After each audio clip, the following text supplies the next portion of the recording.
Stand in any store, holding something you actually want, and watch what happens inside you. Before you even glance at the price, something in your chest tightens, and a sentence arrives fully formed, faster than you thought. We can't afford that, or money like this isn't for people like us. Slow that sentence all the way down and really listen to it, and you will notice something strange. It isn't in your voice, it belongs to someone who said it years ago, in a kitchen, in a car, over a stack of pills, while you stood nearby, too small for anyone to think you were listening.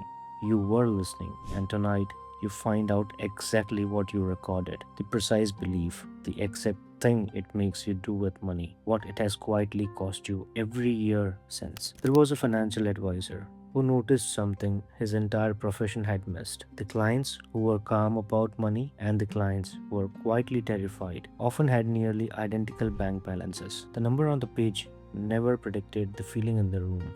Something else was running the show. His name was George Kinder, and what he uncovered is now taught to financial planners across the country that the most powerful force in your finance isn't your income, it's a set of instructions you were given before you could read.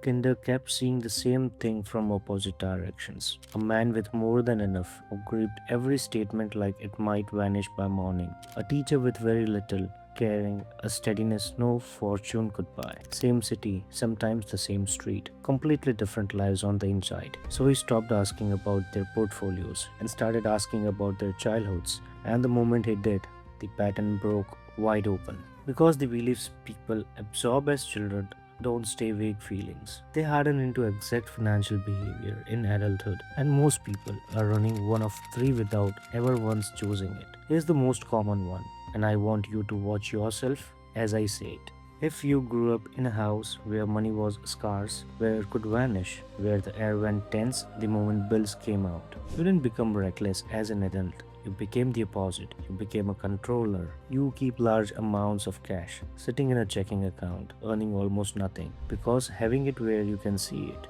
feels safety. Investing feels like handling the wheel to someone else, so you simply don't. And here's the part nobody tells you, that belief doesn't make you broke.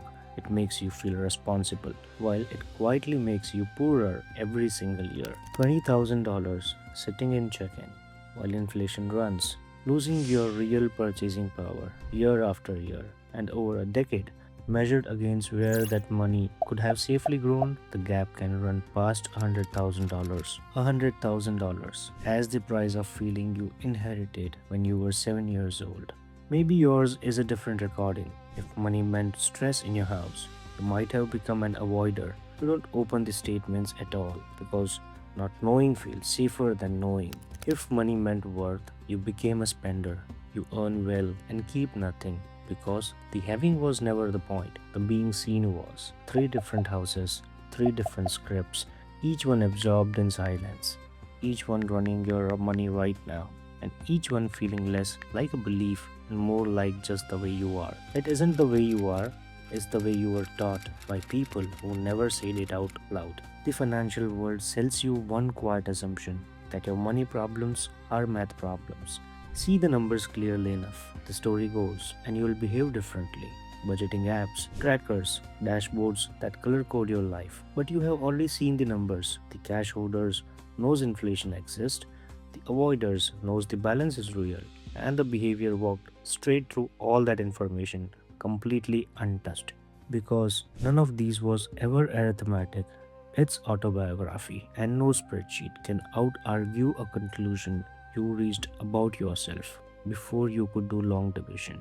Researchers at Cambridge University tracked how children form money habits, and the finding explains why these scripts run so deep. The core attitudes that drive your adult financial behavior are mostly logged in by the age of 7. 7. Before multiplication, before allowance even makes sense. And no child reaches these conclusions through a lecture. They reach them by watching the tone of a voice, the tension in a room, what got fought about, and what went silent the moment they walked in. Then it sinks beneath awareness, which is the exact reason you can't see the script you are running. It was never installed in words, it was installed in moments where you were too young to question, and you have been obeying it ever since. So tonight, you make the most expensive script in this video. Lose with real money, not a conversation. Open your banking app and look at your checking account. Find the number sitting there right now, doing nothing. Now, subtract 1 month of your actual bills. Whatever is left above that is idle cash. Your inherited script has been holding hostage, losing value quietly. Every single day it sits there. Most people find far more than they expected. A few thousand, sometimes far more, and every dollar of it has been slowly shrinking while it felt like safety. Tonight, you move it. Open a high yield savings account at Marcus or Ally. It takes about 10 minutes and transfer that idle amount into it. Not all your money, just the part that was doing nothing. You haven't spent it, you haven't risked it, you can reach it anytime. You have simply stopped letting a belief from your childhood quietly charge you for the comfort of watching it sit still. Then tomorrow, you stop it from happening again. Go back into that new account and set one automatic monthly transfer from checking. Any amount you won't miss, even $50, dated just after payday.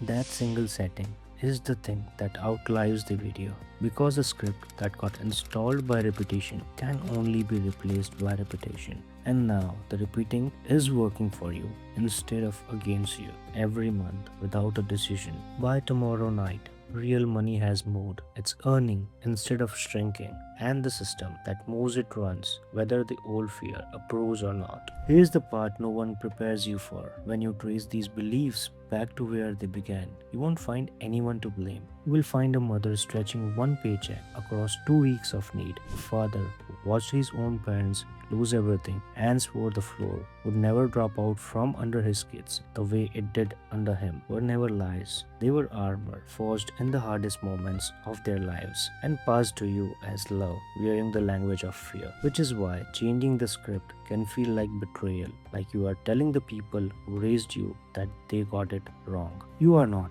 The armor fit the war they had to fight. It just doesn't fit the life you are building. And there's one more reason this matters more than your own money right now. Someone may be watching you the way you once watched them, learning in silence what money means. The script doesn't stop on its own. It gets handed down, hand to hand, until someone in the line finally sees it and refuses to pass it on. You can be the one who stops it here. Somewhere back down your family line, a belief about money was born in a hard moment, and it has traveled all the way down to you. You are the first person in that entire line who can name it, see exactly what it cost, and act against it on purpose. Real money moved tonight, one automatic transfer said tomorrow. That's where a script that ran for generations finally meets someone who reads it before obeying it.